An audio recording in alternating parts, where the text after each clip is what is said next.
Hi, this is Joseph Liberty, Chief Operating Officer at Better Business Planning.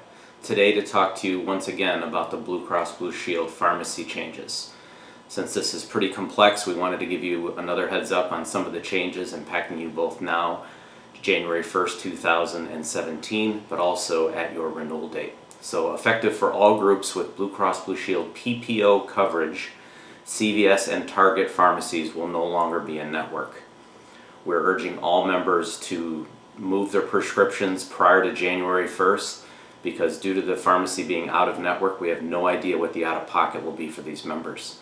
So we need them to move those pharmacy prescriptions by that date.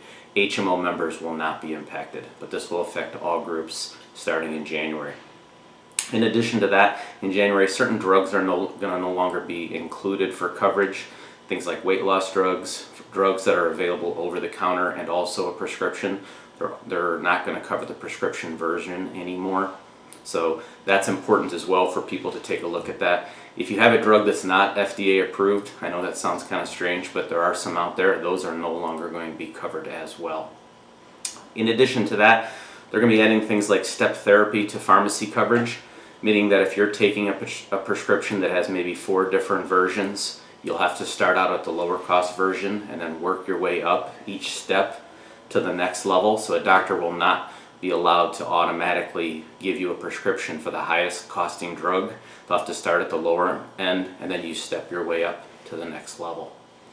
Some things that will be changing at your renewal date, not January 1st, are things like member pay the difference. So I would say that people that have Blue Cross Blue Shield have been kind of spoiled when it comes to pharmacy coverage. Most other major carriers have already made this change. But if you are going to pick a particular drug that has a generic equivalent, but you are demanding the brand name drug, you can do that. You will unfortunately have to pay the difference in the cost of the generic versus the brand on top of any type of co-payment you may be paying. In addition to that, that member pay the difference amount is a penalty. It does not count towards your out-of-pocket. So we're instructing members to be very careful if they're going to do that. In addition to that, Blue Cross Blue Shield is closing their pharmacy for groups at renewal as well. Blue Cross was one of the only carriers that had an open pharmacy where regardless of just about any drug, you could have it covered under their pharmacy program. But for certain drugs where there's multitudes of options, maybe there's 10 different options for a particular condition, they're going to close their pharmacy and maybe only cover 7 or 8 of those 10 particular prescriptions. So a few of those will move into the non-covered category. So we want people to be aware of that as well.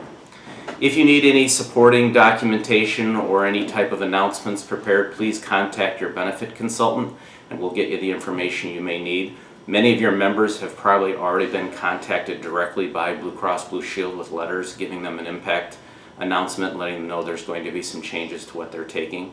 Again, any type of questions regarding pharmacy changes for January or at your renewal, please reach out to us and we'll help you the best we can. Thanks for watching.